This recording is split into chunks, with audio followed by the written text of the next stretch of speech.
on what would you do if the moment you waited for your entire life, your only child's wedding, turned into your greatest humiliation, when everything you gave, all the love and years of devotion, got tossed aside with a single, cruel sentence: stay in your lane. This is the story of how I did exactly that, and in doing so, I took everything with me. Make sure to subscribe and tell me in the comments where you're watching from. Now, let me take you back to the beginning. Chapter. I still remember the moment Andrew told me he was getting married. It was a quiet Sunday afternoon in April. The early spring light was pouring through the kitchen windows, bouncing off the polished counter that I'd cleaned maybe 20 minutes earlier, out of sheer habit. I was making tea, the same way I always did, the same mug, the same brand, the same 3-minute steep. Some things don't change when you've spent over 5 decades learning to appreciate the small things. He sat across from me at the table, twiddling with his phone, tapping his foot. I thought he was just distracted. I had no idea he was about to drop a bombshell. Then he said it. "Mom, I proposed." Taylor said yes. For a second, everything in the room slowed down. I looked up at him and he looked proud, nervous maybe, hopeful. And just like that, I felt it. That old, familiar ache in my chest. Not the bad kind. The kind that comes when something you never dared dream is finally about to happen. My baby boy was getting married, and for a few precious seconds, I was allowed to believe that this moment, this massive, once-in-a-lifetime moment, was going to be ours. That after years of being just Mom, and then years of being just Margaret the widow, I was about to become something again. Something bigger. I smiled so hard my face hurt. "That's wonderful, Andrew. Oh, honey, I'm so happy for you both." I pictured the wedding, the dress, the flowers, the ceremony. I pictured myself back in the world I had loved and left, wedding planning. After all, I had done it for 35 years before retiring. People knew my name in Boston's bridal circles. I had coordinated everything from tiny barn weddings in the Berkshires to 6-figure galas in Beacon Hill. But this would be different. This would be our wedding. "I already have some ideas," I said, almost laughing with excitement. "Not to interfere, of course. It's your day, but I'd love to help with the planning, even just a little. I still have my book of contacts," and that's when I saw it, that hesitation in his eyes. And for the first time in what would become a pattern, Andrew looked away. "Actually," he said slowly, "Taylor kinda already has a vision. She's really into, like, modern minimalist stuff. She follows this planner on social media who does amazing work. She's already thinking of reaching out." I blinked. "Oh, I see. But it's a family event. I figured maybe I could just be part of some decisions. Not all of it. Just a bit." That's when it came. The sentence I'd hear again, echoing through everything that followed. The one that would shift everything. She said, and please don't take this the wrong way, but she said it'd be best if you just stayed in your lane. It took me a full 5 seconds to respond. I smiled. Too big, too fake, like I didn't understand. Because at that moment, I didn't want to. "Stayed in my lane?" I repeated, still smiling, hoping he'd laugh and say it was a joke, that he didn't mean it, that she didn't mean it. He just nodded. "She thinks it'll be smoother that way. You know how she is. She just wants to avoid confusion. I'm sure you get it." And just like that, my joy turned into something else, something I hadn't felt in years. I excused myself a few minutes later, claiming I had a Zoom call with an old friend from my planning days. I didn't. I just needed to be alone. I sat on my bed, lights off, watching the sky darken through the window. I thought about how long I had waited for this moment, how many weddings I had built for other families, other brides, other mothers, how many times I had watched them cry tears of joy at seeing their children walk down the aisle. And now, after decades of giving, I was being told I wasn't needed. I was being asked, no, told, to stay in my lane. I didn't cry that night. I just lay there, very still, as if trying to memorize how rejection feels when it comes from your own child.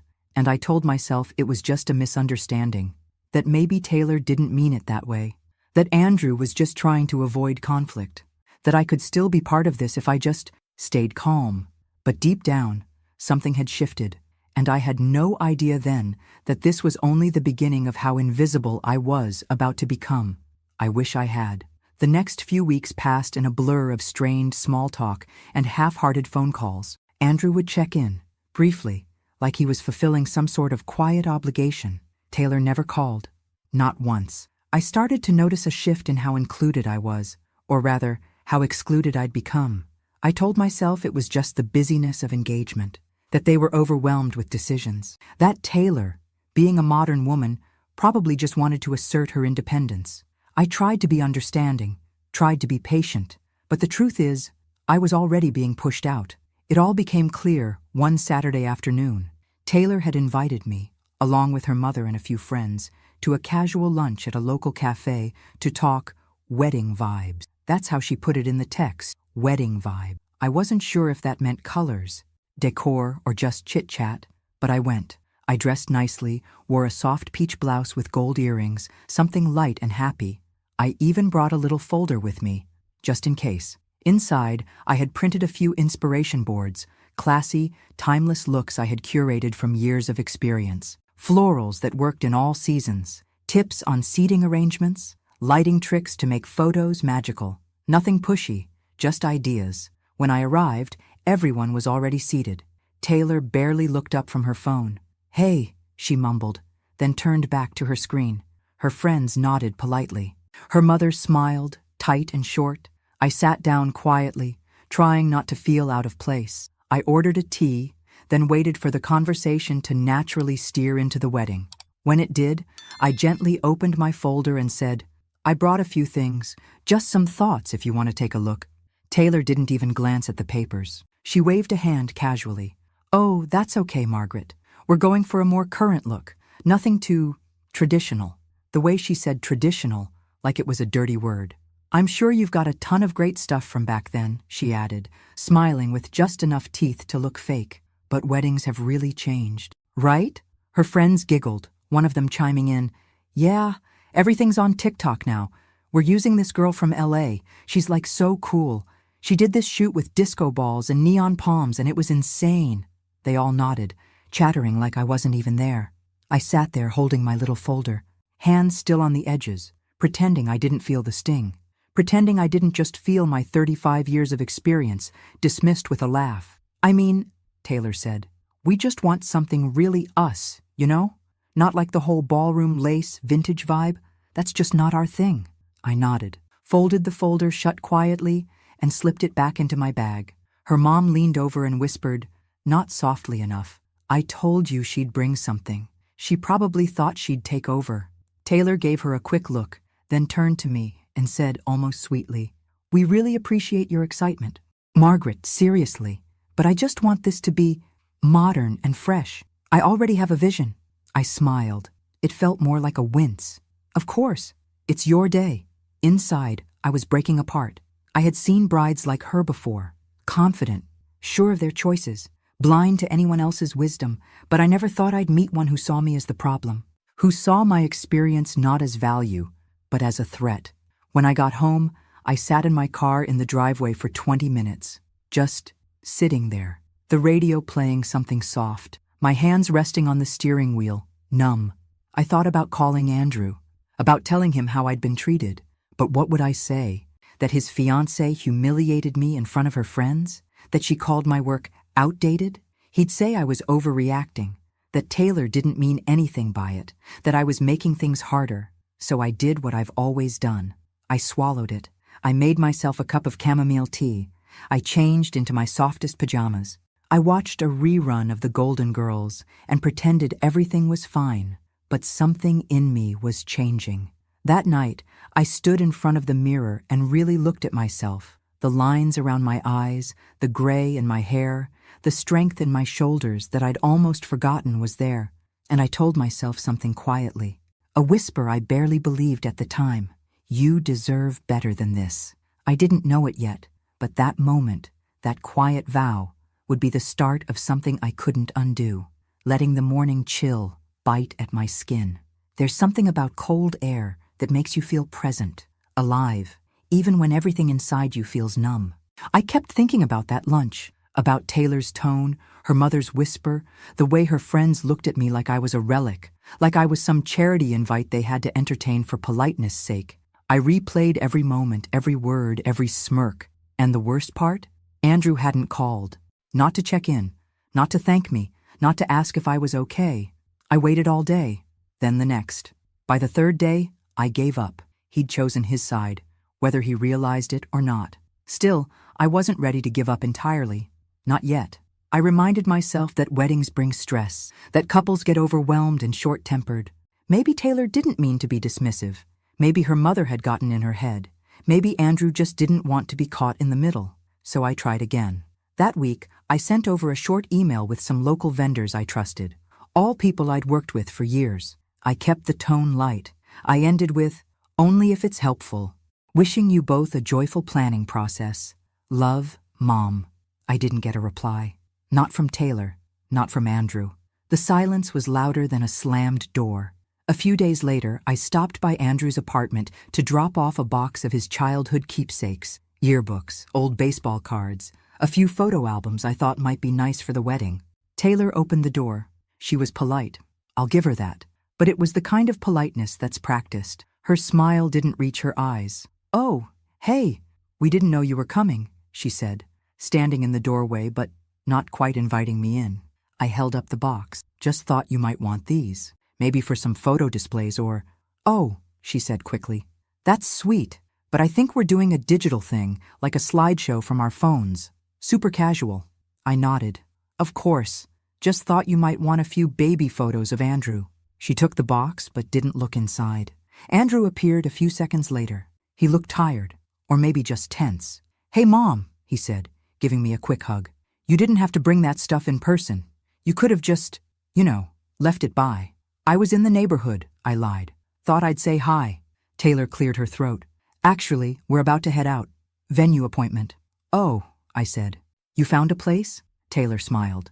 "Yeah, a rooftop downtown. It's very us, chic but not stuffy." "Sounds lovely," I said, masking the sting. "Did you consider the Elmwood estate? I know the owners. They do beautiful outdoor ceremonies." Taylor's smile tightened. "Yeah, but it's a bit dated, and we want to avoid anything that feels too, Mom and Dad wedding." She didn't even blink as she said it. I forced a laugh. "Right, of course." They said goodbye and closed the door before I even made it to the elevator. That night, I sat at my kitchen table and stared at my old wedding planning books, thick binders full of fabric swatches, floral sketches, vendor lists, timelines, the kind of work that took patience, passion, and precision. I had poured decades of my life into those pages, and now my own son and his fiancée had reduced it all to a punchline, outdated, dated, not their vibe. I could feel something inside me hardening. It wasn't just the exclusion. It was the way it was done, subtle, cold, with a smile that said, "Don't take it personal," while making it deeply personal. I tried one last time. I invited them for dinner. Homemade pot roast, his favorite. I set the table with linen napkins and candles. I even baked a pie from scratch, apple cinnamon, just the way Andrew liked it as a kid. They showed up 30 minutes late. Taylor complained about the smell the second she walked in. "Oh, wow, it's very intense in here. I don't really eat red meat." I smiled and said nothing. Andrew just gave me a sheepish shrug and pulled out a chair. Dinner was awkward, stiff. I tried asking about the planning, how the venue search was going, what kind of dress Taylor was thinking about. She gave me short answers, non-answers. Then, as I poured tea for everyone, I mentioned, gently, that I knew a wonderful seamstress downtown who still made custom gowns. Taylor set her cup down a little too hard. "Margaret, I know you mean well, but honestly, I just feel like you're not hearing us. We're doing things differently. It's not the 90s. We don't want a traditional wedding, and I already have someone in mind to plan everything. She's amazing. She did this eco-themed elopement in the desert that was just, wow." Andrew stayed quiet. I nodded, my hands steady even as my heart cracked. "Well," I said softly, "I hope it's everything you want it to be." Taylor smiled. "It will be. I have a very clear vision, and I just want everyone to stay in their lane so it all goes smoothly." There it was again, that phrase, "stay in your lane, your." It was no longer a request. It was a command, a declaration of where she thought I belonged, outside the lines of their life. I cleared the dishes, packed them a box of leftovers, and kissed Andrew goodbye. When the door closed behind them, I stood in the quiet, staring at the empty table. That was the moment I knew. I wasn't part of this. Not truly, and the woman I had tried so hard to embrace as family had made it perfectly clear she didn't want me in her story. Fine, I thought. You want me out? I'll stay in my lane. But you better be careful, because the road I take when I do doesn't come with a gift at the end. Taylor wasn't looking for family. She was building a stage, and I didn't fit the aesthetic. Still, I hoped Andrew might see it, that maybe, just maybe, he'd notice the lines being drawn, the way his fiancée treated me like a relic to be boxed and stored away.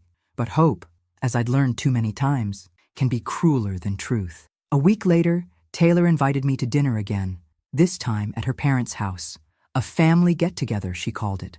I wasn't sure if it was an olive branch or a performance, but I went. Their house was beautiful, cold, but beautiful. Modern furniture, gray tones everywhere, not a single photo on the walls. The kind of place that looked like it had been staged for a magazine shoot, not lived in, not loved in.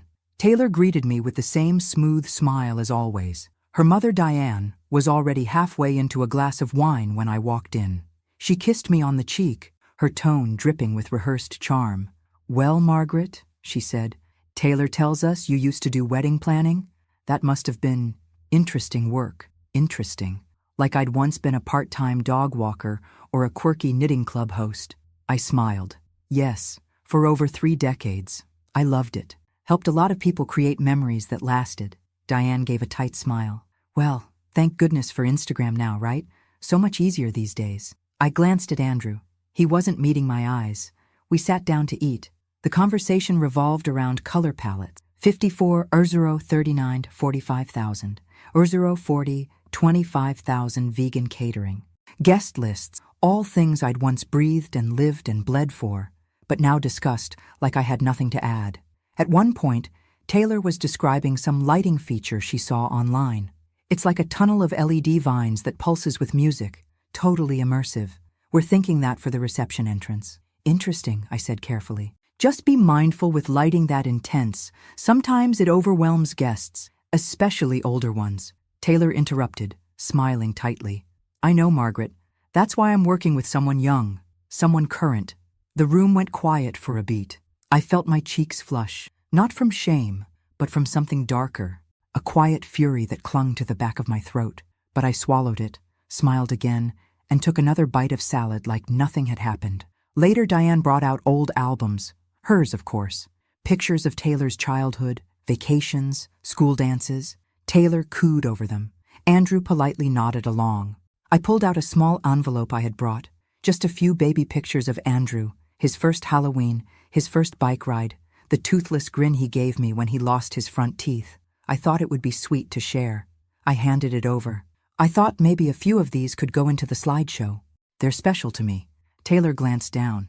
Oh, I mean, they're cute, but we kind of want the vibe to be more like stylized. These are very real.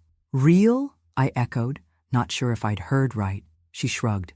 Just not filtered, not as curated. We're aiming for a more aesthetic tone, you know? I wanted to scream. That's your fiancé's childhood, I wanted to say. That's your future husband, messy and joyful and real. That's what love looks like. But I didn't. I packed the photos back into the envelope and said nothing. When I left that night, Diane hugged me with one arm, wine glass still in the other. Taylor waved from the kitchen. Andrew walked me to the door, finally speaking in a whisper once we were outside. I'm sorry if tonight felt awkward. I looked at him, really looked. His face was tired, not from work, not from wedding stress, from the weight of keeping the peace between two worlds. I'm not upset, I said, and I meant it. But Andrew, do you even see what's happening? He rubbed the back of his neck. She's just under pressure. Her mom, the planner, the posts online, everyone's got expectations. I just want things to go smooth. At what cost? I asked, softer now. 62. Euro 45, 45,000. Euro 46, 25,000. What are you sacrificing so things go smooth? He didn't answer. I kissed his cheek and walked away. In the car, I sat for a long time staring at the glow of their house, the curated lighting, the perfect furniture, the two people inside who decided my presence didn't match their picture. And I realized I wasn't invisible because I had nothing to offer. I was invisible because I reminded them of things they didn't want to see. Depth, history, substance, things you can't filter into a hashtag. The next morning, I took the wedding fund out of its hiding place. 20 years of saving, sacrifice, meant to be a gift, meant to be a blessing. I looked at the number, at the little notebook beside it where my late husband had written, "For Andrew's Day, make it count." I stared at it for a long time. Then I took a breath, and I made a decision that would change everything. I had the checkbook in my purse, the one with the soft leather and initials embossed in gold. MD. A gift from my husband, back when people still gave each other thoughtful things. I told the teller I needed to modify an account, a withdrawal and a partial transfer. The young woman smiled, clicked her polished nails against the keyboard, and asked no questions. To her, it was just another transaction. To me, it was the last string tying me to an illusion. The doll we had saved wasn't just money. It was love in numbers, sacrifice in digits. My husband and I had put away little by little, through hard years, good years, lean years. He always said, "Someday we'll give him the wedding we never had, the kind that tells him he's loved." And I had held on to that promise, through widowhood, through lonely holidays, through every dream I shelved so Andrew could dream bigger. But love is not blind. Love sees clearly, and chooses anyway. What Andrew had chosen was a woman who saw me as obsolete. What I had chosen for too long was silence in the name of peace. I wasn't going to fund my own erasure, so I left a symbolic $2 in the account, just enough to keep appearances. The rest I moved to a private savings account under my name. No announcement, no confrontation, just a quiet boundary, finally drawn. That night, I wrote a note, a short one, folded it into an envelope with a check for the Dear Andrew and Taylor, as you prepare for your big day, I wanted to offer a small contribution. I trust you'll make it beautiful and meaningful in your own way. Wishing you both joy, always. With love, Mom. I sealed it and mailed it the next morning.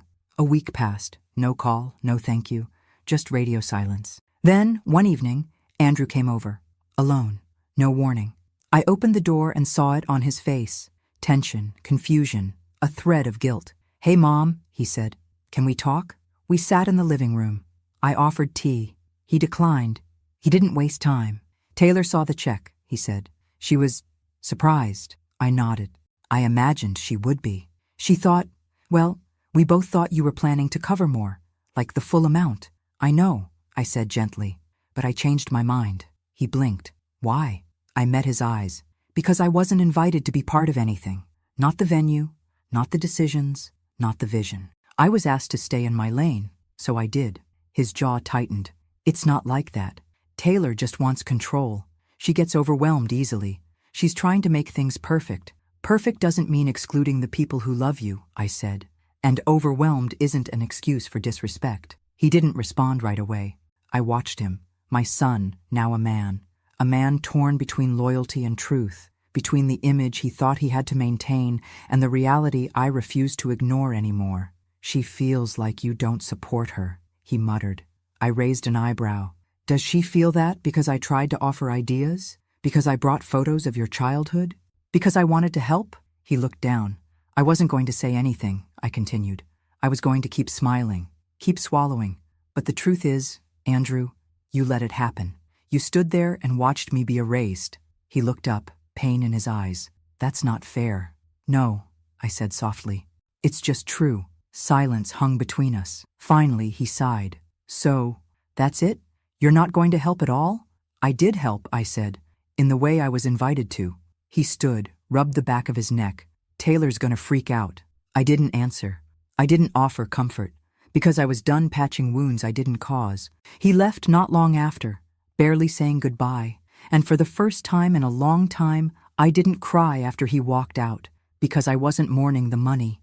I was mourning the moment that never came, the one where I got to be a mother of the groom in a family that saw my value.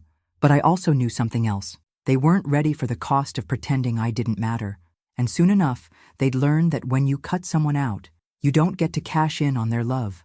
The theatrical pacing in those expensive flats, the wounded princess routine, equal parts fury and insult. "She says she feels betrayed," Andrew said. Finally, when I called him back, his voice was low. Tired. She thought you were going to fund the entire wedding. She's already committed to things. I bit the inside of my cheek. Committed with money she didn't have?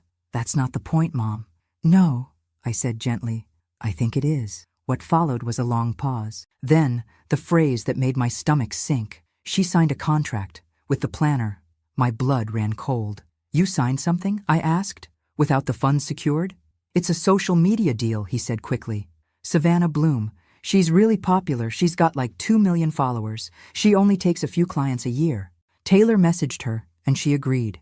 We had to move fast. And how much? I asked. He hesitated.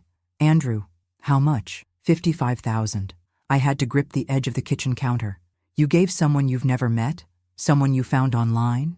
$55,000? She's got tons of videos. Mom, testimonials, pictures. She's legit. Is she licensed? Another pause. Does she have a company registered? A business address? References? Taylor handled that part. I felt sick. I saw it playing out in slow motion. The blind trust, the rushed decisions, the desperate need to impress. The kind of mistake you only realize after it's too late. Mom, we had no choice, he continued. Taylor already turned down the other planner we interviewed. She's already telling people we hired Savannah. I closed my eyes. And now the wedding depends on her showing up.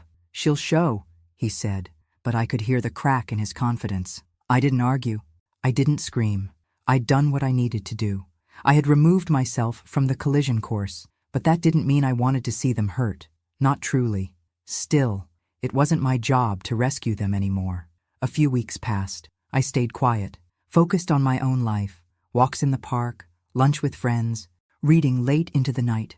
It was lonely, but also peaceful, the kind of peace that comes from not pretending anymore. Then, the call came. I was in the middle of pruning roses in the backyard when my phone rang. I almost didn't recognize Andrew's voice. It was hoarse, shaky. She's gone. I froze. What? Savannah. She took the money. The website's down. Her numbers disconnected. Her Instagram's wiped. I sat down slowly on the garden bench. We've been scammed, he said, voice breaking. It's all gone, Mom. Every penny. I didn't speak right away. What do we do? He asked. What does Taylor say? She's not talking to me. The irony tasted bitter on my tongue. She's blaming me, he whispered. She said I should have convinced you, that this wouldn't have happened if we had just used your money. I stood up, walking slowly back toward the house, one step at a time. That's not true, I said. This happened because you both acted like the money, and my experience, were guaranteed. Like they owed you something. He was quiet. I'm sorry, he said finally. But apologies don't rebuild what arrogance destroys. In the weeks that followed, I learned bits and pieces through mutual acquaintances. The wedding was off. Postponed, they said at first, but it was clear that was a cover. Vendors canceled. Deposits were lost. Tension turned to blame. Blame turned to resentment. And soon enough, the engagement crumbled. I didn't gloat. I didn't reach out. I stayed in my lane, just as they asked. And from my lane, I watched everything fall apart. Because that's what happens when you build a wedding on exclusion and ego, and forget to leave room for wisdom. Months passed. Quiet ones. The kind of quiet that echoes. At first, the silence burned. I would check my phone more often than I'd admit, hoping for a text, an email, even a one-word message. Hi. Anything to show me he still remembered I existed. But nothing came. No apologies. No explanations. No closure. He had vanished into the wreckage of a dream he built without me. And I stayed still.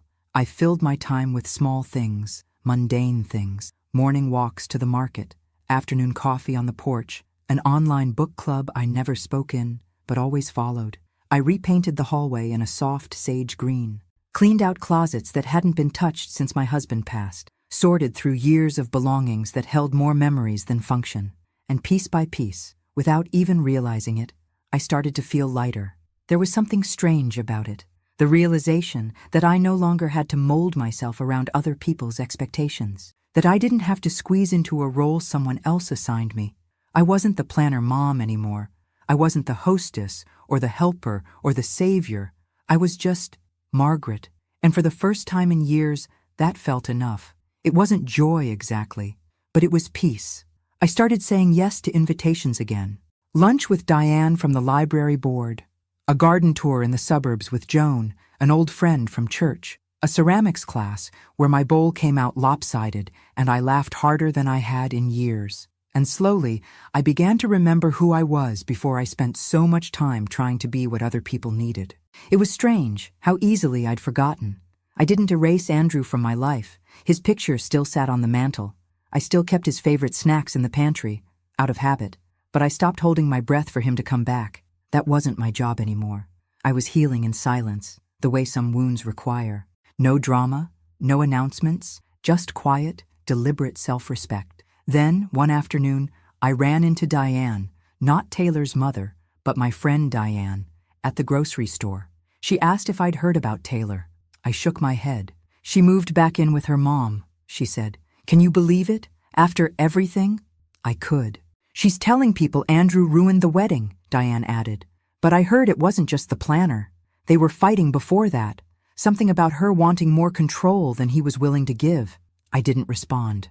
Because deep down, I knew it had never been about one wedding, or one planner, or one decision. It had been about power, image, ego, and relationships built on those things don't survive the first storm. Later that night, I sat alone in the living room, the lights low, a book open on my lap that I hadn't touched in 20 minutes. I stared at the fireplace, not lit, just there, and thought about all the versions of myself I'd tried to be for other people. The fixer, the forgiver, the quiet peacemaker. I'd been all of them, but none had brought me the love I thought they would. And now, in the stillness, I saw the truth. Love doesn't require you to shrink. Love doesn't ask you to disappear. It welcomes you, flaws and all, or it's not love at all. That night, I slept without waking, without dreams, without the ache of regret pulling at my ribs, because I had stayed in my lane, yes, but I had also chosen to drive forward, and I wasn't looking back anymore. The planner, Savannah Bloom, the one Taylor had idolized like she was a deity in heels, was officially exposed as a fraud. Not just with Andrew and Taylor. She'd scammed at least 4 other couples across the country. The story broke on a local news site first, then a wedding blog, then the evening news. I sat at my kitchen table, sipping coffee, watching the segment. There was her photo, filtered, polished, with that signature, quirky luxury aesthetic Taylor had fawned over. Beneath it, the headline, "Social Media Wedding Planner Vanishes with Hundreds of Thousands in Client Deposits." I didn't cheer. I didn't say I told you so. I just stared at the screen and let the numbness settle. Because this wasn't a victory. It was a tragedy, one they'd authored themselves. The footage showed couples crying. One woman saying her father had taken out a second mortgage. Another couple had to cancel their honeymoon. And then there were the Davis names, Andrew and Taylor, mentioned in a brief sentence as local victims of the scheme. Victims. The word sat heavy in my mouth. Sat. Because while they were certainly defrauded, while I'd never wish financial loss or embarrassment on them, I couldn't shake the deeper unspoken truth. They weren't just victims of a scammer. They were victims of their own hubris. Taylor wanted a spectacle. Andrew wanted peace. Neither wanted the kind of help that didn't come with hashtags or influencers or aesthetic-approved vendors. They wanted to control the narrative until it unraveled. And now, it had. From what I heard, through friends, through whispers, Taylor was blaming everyone but herself, the vendor, the algorithm, even Andrew. The engagement, already frayed, collapsed under the weight of disappointment. I saw it coming. Not because I was cynical, but because I'd seen it too many times before. As a planner, I watched couples build weddings like they were performances, not promises. And when the stage fell apart, so did the script. Taylor moved out a week later, back to her mother's. Andrew stayed in the apartment alone. He didn't call me. Not then, but I knew he would. You don't lose everything, and not eventually look back to what was real. And I was real. I had always been. Still, I didn't sit around waiting. Instead, I started saying yes to more of my life, volunteering at the library, hosting a Sunday brunch for some retired teachers I hadn't seen in years. I joined a writing group, wrote about my years in the business, told stories with laughter and grace and not an ounce of bitterness, and I began to feel something new blooming inside me. Not just peace, but pride, because staying in my lane hadn't been passive. It had been powerful. I had chosen dignity over drama. And while they chased illusions, I stood still and watched the truth reveal itself without lifting a single finger. It turns out, silence can be louder than any revenge, both of us clutching our bags, trying to beat the rain. "Did you hear?" she asked, barely concealing her curiosity. I already knew what was coming.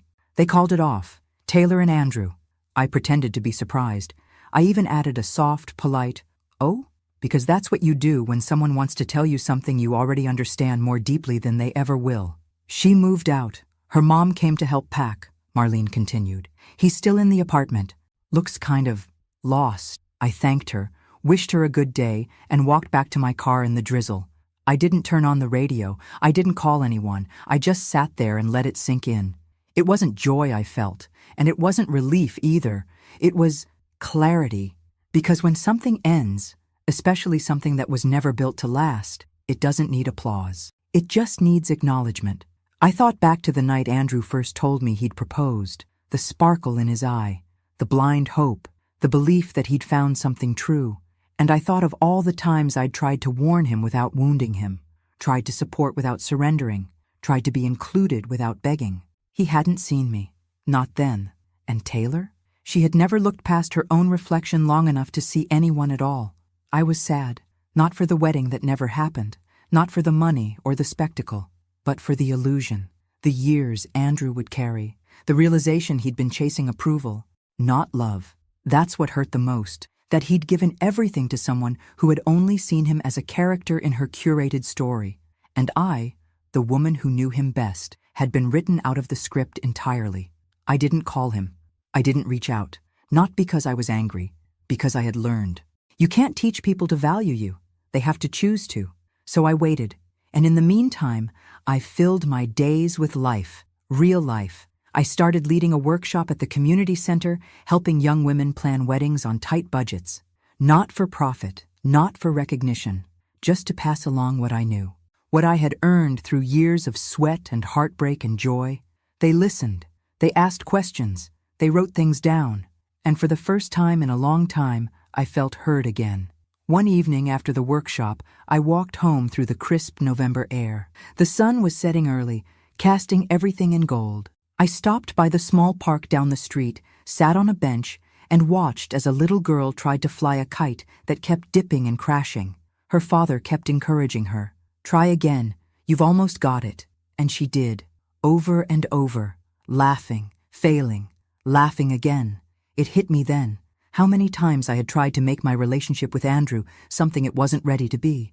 How many times I'd thrown myself into the wind, only to fall, only to be told I was too much or not enough. But I wasn't a kite. I didn't need someone else to lift me. I had built my own wind. That night, I slept with the windows cracked open. The cold air was sharp, honest, like the truth, sometimes uncomfortable, but always necessary. And in that quiet, I forgave him. Not because he asked, but because I was finally done carrying a weight that wasn't mine. He was standing near my front gate when I turned the corner. I stopped walking. He looked the same, and yet not. Thinner, older, not in years, but in wear. Life had settled into the lines around his mouth. His shoulders didn't carry the same weightless confidence anymore. There was something grounded there, real. "Hi, Mom." My heart stuttered. Not from anger or sadness, but from the unexpected tenderness of hearing that word again from him. "Mom." I unlocked the gate, pushed it open and stepped through. "You hungry?" I asked. He smiled, nodding. "Starving." We didn't talk about Taylor over lunch. Instead, we talked about small things. His job, the book he was reading, a podcast he liked. I let him fill the space, like a boy coming home after a long journey, slowly unfolding the truth between casual sentences. And then, at the end, when the dishes were cleared and the kettle was whistling, he said her name. "Her name's Emily." I turned around. "Oh? She's different," he said quietly. "Soft, kind. She asks questions. She listens." He paused. "She asked about you the first time I told her about my past. Not about the wedding. About you. Said she wanted to meet the woman who raised me." I felt something stir inside me, cautious, quiet hope. "She's not trying to prove anything," he added. "She doesn't need to control the story. She just wants to build something good." I handed him a cup of tea, our old rhythm returning without effort. And you? I want to do it right this time. We sat in silence for a while, the kind that doesn't need to be filled. Then he reached into his pocket and pulled out a small envelope. Inside, a photo. Emily standing in a garden, sunlight catching in her hair, holding a bouquet of wildflowers. She said, "If we ever get married, she'd want you to plan it," he said, eyes meeting mine. She said it would be an honor. I looked at the photo, not because I needed to judge, but because I wanted to see the woman who saw me. And what I saw in her face wasn't sparkle or flair or fashion. It was warmth. I placed the photo down gently, my fingers lingering for just a second longer than necessary. "I'd like that," I said. And I meant it. Not for the second chance, not for the event, but because for the first time I was being asked in, not expected, not taken for granted, not assumed, invited. Later that evening, after Andrew had gone, I sat at the kitchen table with a new notebook, blank pages, clean start.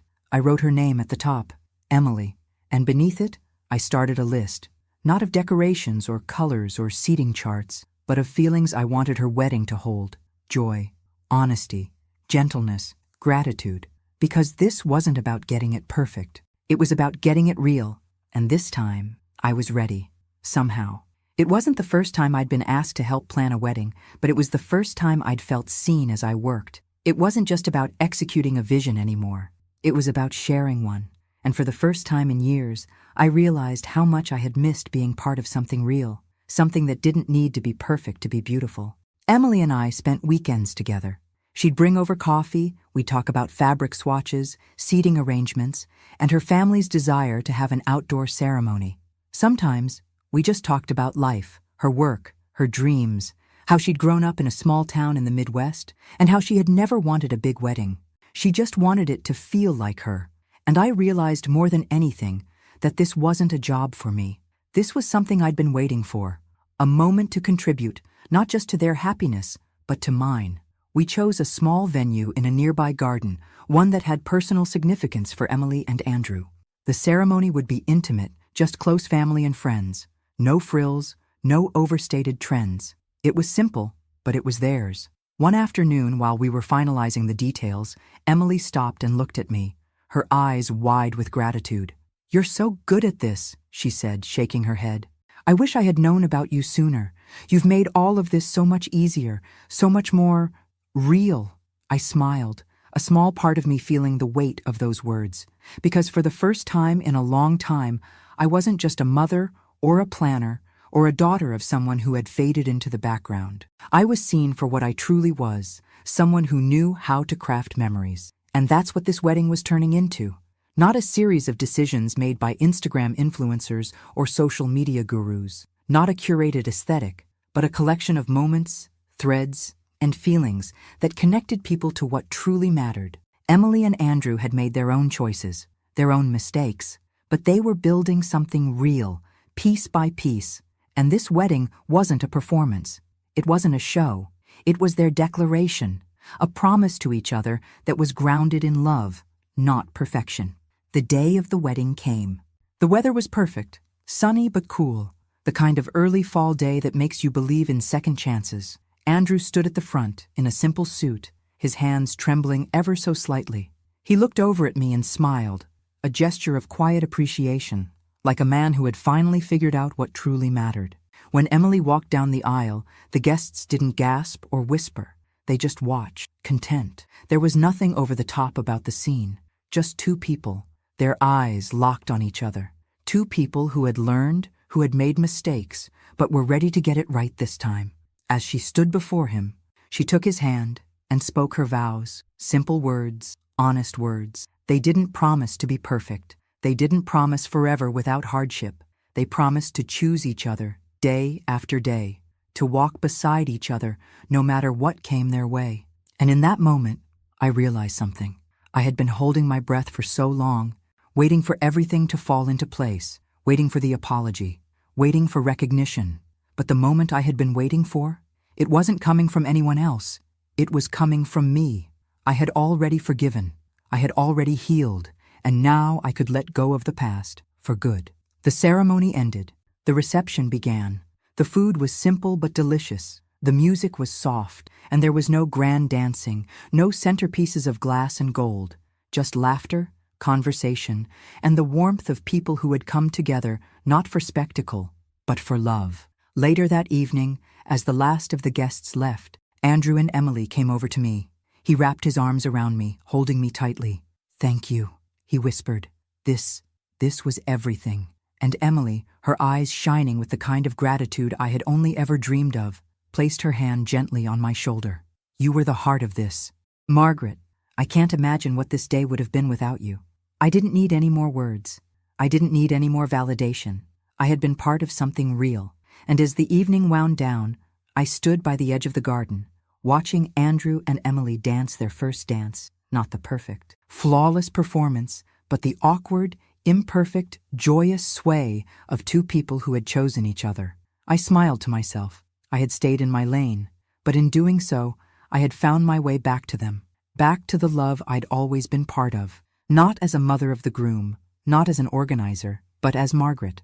And that was enough. I didn't hear much from Andrew right away, not because he didn't want to, but because, for the first time, he didn't need to. The weight of the past had shifted, and what had been fractured was slowly beginning to heal. We didn't have to talk every day or every week. The distance between us had never been about love. It had always been about expectations. And now, we both understood that love didn't come with strings. It didn't come with labels or roles. It simply came, sometimes quietly, sometimes loudly, but always with acceptance. I had learned to give him that. He had learned to give me the same. One evening, about a month after the wedding, Andrew called me. "Mom," he said, "I'm with Emily. We were talking about the wedding, about you." I paused, a bit surprised. "What about me?" "Well," Emily said something. He was quiet for a moment. "She said that if she could have had anyone plan her wedding, it would have been you. She thinks you're the heart of everything, that what you do isn't just about making things beautiful. It's about making people feel something." I could hear the sincerity in his voice, and it hit me harder than I expected. I hadn't asked for gratitude. I hadn't expected anything in return. But hearing those words, hearing him acknowledge what I had done for them, not just as a planner, but as a mother, a woman who had always given so much of herself to those she loved, made something inside me shift. It was like I was seeing the pieces of me I'd forgotten, the parts that had always been there, even when others couldn't see them. "I think she's right," I said softly. "I've always loved creating moments for people, but I needed to know they were mine to create, not because I was expected to, but because I wanted to." "I get that now," he replied. "I'm sorry it took me so long to see that." I sat back, feeling the comfort of those words settle around me. It wasn't a grand apology. It wasn't about fixing everything or erasing the past. It was simply about acknowledging what had happened and what had changed, and that was enough. We talked for a while longer, about the future, about Emily, about life. Nothing profound, just the mundane, comforting details of everyday life. After we hung up, I sat quietly in the kitchen. The evening sun was fading, casting a warm golden glow through the window. I thought about everything that had happened, the years of hard work, the dreams I had poured into others, the moments when I had been told I wasn't enough, the way I had bent over backward, time and time again, for a family that hadn't always seen me. And then I thought about the present, about Emily, who had welcomed me into her life with open arms, not as a requirement, but as a choice. About Andrew, who had finally found his way back to me, not in apology, but in recognition. I had stayed in my lane.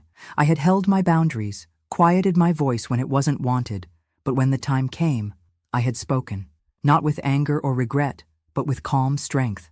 And in the end, I had found peace.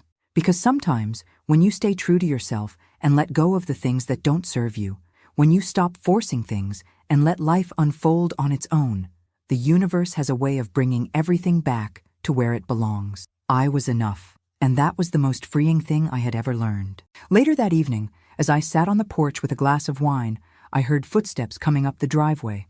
I looked up to see Emily walking toward me, smiling as she approached. "I just wanted to say thank you again," she said, sitting beside me, "for everything, for making it so real, so perfect." I smiled, but it wasn't the smile of someone who was just doing their job. It was the smile of a woman who had finally realized her worth. "You're welcome," I said quietly. as the stars began to twinkle above us, I realized that this moment was the one I had been waiting for all along. Not a wedding, not a grand gesture, but the quiet, soft realization that my journey had always been about me too, about finding my place, about not just being part of the story, but knowing when to take the lead. And I was finally ready to do that, not just for them, not just for anyone else, but for me. I had stayed in my lane, and it had brought me exactly where I needed to be. Thanks for listening. Don't forget to subscribe and feel free to share your story in the comments. Your voice matters.